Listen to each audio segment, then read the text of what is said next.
पार नजर के। यह एक सुरंगनुमा रास्ता था।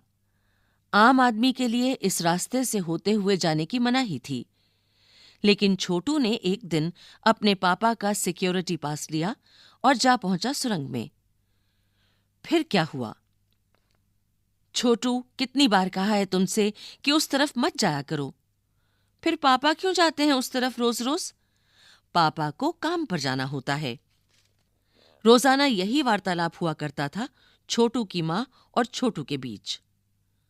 उस तरफ एक सुरंगनुमा रास्ता था और छोटू के पापा इसी सुरंग से होते हुए काम पर जाया करते थे। आम आदमी के लिए इस रास्ते से जाने की मनाही थी। चंद चुनिंदा लोग ही इस सुरंगनुमा रास्ते का इस्तेमाल कर सकते थे और छोटू के पापा इन्हीं चुनिंदा लोगों में से एक थे। आज छुट्टी थी और छोटू के पापा घर ही पर आराम फरमा रहे थे। नजर बचाकर चोरी छिपे छोटू ने पापा का सिक्योरिटी पास हथिया ही लिया और चल दिया सुरंग की तरफ। वैसे तो उनकी पूरी कॉलोनी ही जमीन के नीचे बसी थी। यह जो सुरंगनुमा रास्ता था, अंदर दिए जल रहे थे और प्रवेश करने से पहले एक बंद दरवाजे का सामना करना पड़ता था। दरवाजे में एक खांचा बना हुआ था। छोटू ने खांचे में कार्ड डाला, तुरंत दरवाजा खुल गया। छोटू ने सुरंग में प्रवेश किया। अंदर वाले खांचे में सिक्योरिटी पास आ पहुंचा था। उसे उठा लिया। कार्ड उठाते ही दरवाजा बंद हुआ। छोटू ने चारों तरफ नजर दौड़ाई। सुरंगनुमा वह रास्ता ऊपर की तरफ जाता था, यानी जमीन के ऊपर का सफर कराने का मौका मिल गया था। मगर कहां? मौका हाथ लगते ही फिसल गया। सुरंग में जगह जगह लगाए निरीक्षक यंत्रों की जानकारी छोटू को नहीं थी, मगर छोटू के प्रवेश करते ही पहले निरीक्षक यंत्र में संदेहास्पद स्थिति दर्शाने वाली हरकत हुई। इतने छोटे कद का व्यक्ति सुरंग में कैसे आया? दूसरे निरीक्षक यंत्र ने तुरंत छोटू की तस्वीर खींच ली। किसी एक नियंत्रण केंद्र में इस तस्वीर की जांच की गई और खतरे की सूचना दी गई। इन सारी गतिविधियों से अनजान छोटू आगे बढ़ रहा था। तभी जाने कहां से सिपाही दौड़े चले आए। छोटू को पकड़कर वापस घर छोड़ाए। घर पर मां छोटू का इंतजार कर रही थी। बस अब छोटू की खैरियत ना थी। छोटू के पापा ना होते तो छोटू का बचना मुश्किल था। छोड़ो भी, मैं इसे समझा दूंगा सब, फिर वह ऐसी गलती कभी नहीं करेगा। पापा ने छोटू को बचा लिया। बोले, छोटू, मैं जहां काम करता हूं ना, वह क्षेत्र जमीन से ऊपर है। आम आदमी वहां नहीं जा सकता, क्योंकि वहां के माहौल में जी ही नहीं सकता। तो फिर आप कैसे जाते हैं वहां? छोटू का सवाल लाजिमी था। मैं वहां एक खास किस्म का स्पेस सूट पहनकर जाता हूं। इस स्पेस सूट से मुझे ऑक्सीजन मिलता है, जिससे मैं सांस ले सकता हूं। इसी स्पेस सूट की वजह से बाहर की ठंड से मैं अपने आप को बचा सकता हूं। खास किस्म के जूतों की वजह से जमीन के ऊपर मेरा चलना मुमकिन होता है। जमीन के ऊपर चलने फिरने के लिए हमें एक विशेष प्रकार का प्रशिक्षण दिया जाता है। छोटू सुन रहा था। पापा आगे बताने लगे। एक समय था जब अपने मंगल ग्रह पर सभी लोग जमीन के ऊपर ही रहते थे। बगैर किसी तरह के यंत्रों की मदद के, बगैर किसी खास किस्म के पोशाक के हमारे पुरखे जमीन के ऊपर रहा करते थे। लेकिन धीरे धीरे वातावरण में परिवर्तन आने लगा। कई तरह के जीव धरती पर रहा करते थे। एक के बाद एक सब मरने लगे। इस परिवर्तन की जड़ में था सूरज में हुआ परिवर्तन। सूरज से हमें रोशनी मिलती है, उष्णता मिलती है। इन्हीं तत्वों से जीवों का पोषण होता है। सूरज में परिवर्तन होते ही यहां का प्राकृतिक संतुलन बिगड़ गया। प्रकृति के बदले हुए रूप का सामना करने में यहां के पशु पक्षी, पेड़ पौधे, अन्य जीव अक्षम साबित हुए। केवल हमारे पूर्वजों ने इस स्थिति का सामना किया। अपने तकनीकी ज्ञान के आधार पर हमने जमीन के नीचे अपना घर बना लिया। जमीन के ऊपर लगे विभिन्न यंत्रों के सहारे हम सूर्य शक्ति, सूरज की रोशनी और गर्मी का इस्तेमाल करते आ रहे हैं। उन्हीं यंत्रों के सहारे हम यहां जमीन के नीचे जी रहे हैं। यंत्र सुचारू रूप से चलते रहें, इसके लिए बड़ी सतर्कता बरतनी पड़ती है। मुझ जैसे कुछ चुनिंदा लोग इन्हीं यंत्रों का ध्यान रखते हैं। बड़ा हो जाऊंगा तो मैं भी यही काम करूंगा, छोटू ने अपनी मंशा जाहिर की। बिल्कुल, मगर उसके लिए खूब पढ़ना होगा। माँ और पापा की बात सुननी होगी, माँ ने कहा। दूसरे दिन छोटू के पापा काम पर चले गए। देखा तो कंट्रोल रूम का वातावरण बदला बदला सा था। शिफ्ट खत्म कर घर जा रहे स्टाफ के प्रमुख ने टीवी स्क्रीन की तरफ इशारा किया। स्क्रीन पर एक बिंदु झलक रहा था। वह बताने लगा, यह कोई आसमान का तारा नहीं है, क्योंकि कंप्यूटर से पता चल रहा है कि यह अपनी जगह अडिग नहीं रहा है। पिछले कुछ घंटों के दौरान इसने अपनी जगह बदली है। कंप्यूटर के अनुसार यह हमारी धरती की तरफ बढ़ता चला आ रहा है। अंतरिक्ष यान तो नहीं है? छोटू के पापा ने अपना संदेह प्रकट किया। संदेह हमें भी है, आप अब इस पर बराबर ध्यान रखिएगा। छोटू के पापा सोच में डूब गए। क्या सचमुच अंतरिक्ष यान होगा? कहां से आ रहा होगा? सौर मंडल में हमारी धरती के अलावा कौन से ग्रह पर जीवों का अस्तित्व होगा? कैसे हो सकता है?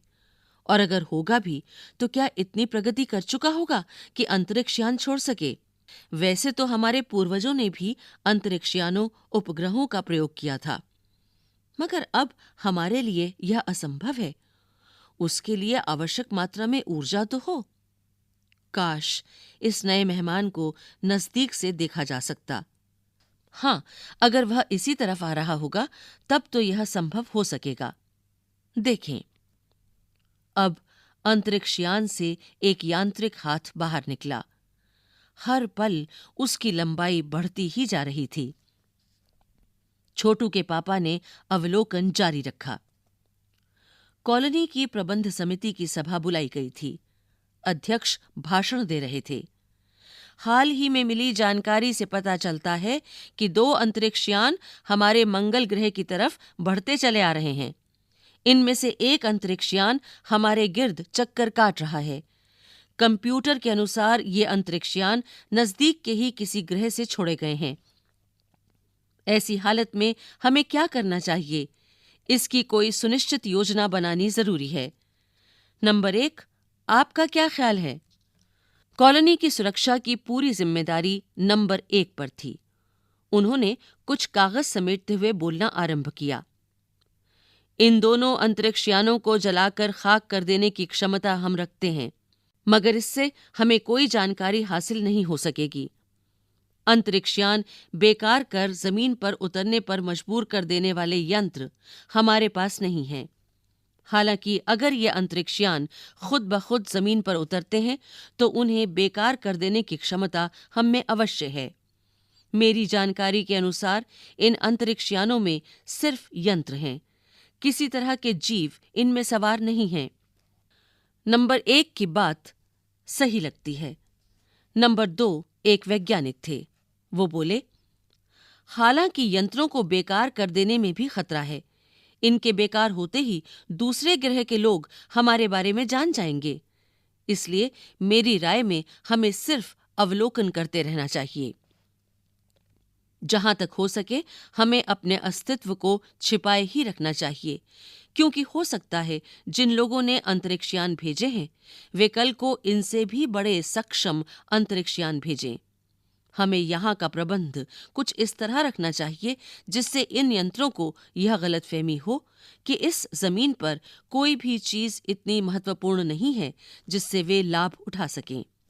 अध्यक्ष महोदय से मैं यह दरखास्त करता हूं कि इस तरह का प्रबंध हमारे यहाँ किया जाए। नंबर 3 सामाजिक व्यवस्था का काम देखते थे। उनकी बात के जवाब में अध्यक्ष कुछ बोलने जा ही रहे थे कि फोन की घंटी बजी। अध्यक्ष ने चोंगा उठाया। 1 मिनट बाद सभा को संबोधित करते हुए उन्होंने कहा, भाइयों, अंतरिक्षयान क्रमांक 1 हमारी जमीन पर उतर चुका है। वह दिन छोटू के लिए बड़ा ही महत्वपूर्ण दिन था। पापा उसे कंट्रोल रूम ले गए थे। यहां से अंतरिक्षयान क्रमांक 1 साफ नजर आ रहा था। कैसा अजीब लग रहा है यहां? इसके अंदर क्या होगा पापा? छोटू ने पूछा। अभी नहीं बताया जा सकता। दूर से ही उसका निरीक्षण जारी है। उस पर बराबर हमारा ध्यान है और उसके हर अंग पर हमारा नियंत्रण है। वक्त आने पर ही हम अगला कदम उठाएंगे, छोटू के पापा ने बताया। उन्होंने छोटू को एक कंसोल दिखाया जिस पर कई बटन थे। अब अंतरिक्षयान से एक यांत्रिक हाथ बाहर निकला। हर पल उसकी लंबाई बढ़ती ही जा रही थी। वह शायद जमीन तक पहुंचकर मिट्टी उकेर कर लेना चाहता था। सब लोग स्क्रीन पर दिखाई दे रही अंतरिक्षयान की इस हरकत को ध्यान से देख रहे थे, सिवा एक के। उसका ध्यान कहीं और ही था। छोटू का सारा ध्यान था कंसोल पैनल पर। कंसोल का एक बटन दबाने की अपनी इच्छा को वह रोक नहीं पाया। वह लाल लाल बटन उसे बरबस अपनी तरफ खींच रहा था। और सहसा खतरे की घंटी बजी। सबकी निगाहें कंसोल की तरफ मुड़ी। पापा ने छोटू को अपनी तरफ खींचते हुए एक झापड़ रसीद कर दिया और लाल बटन को पूर्व स्थिति में ला रखा। मगर उस तरफ अब अंतरिक्षयान के उस यांत्रिक हाथ की हरकत सहसा रुक गई थी। यंत्र बेकार हो गया था। उधर पृथ्वी पर national aeronautics and space administration NASA द्वारा प्रस्तुत वक्तव्य ने सबका ध्यान अपनी तरफ आकर्षित कर लिया। मंगल की धरती पर उतरा हुआ अंतरिक्षयान वाइकिंग अपना निर्धारित कार्य कर रहा है। हालांकि किसी अज्ञात कारणवश अंतरिक्षयान का यांत्रिक हाथ बेकार हो गया है।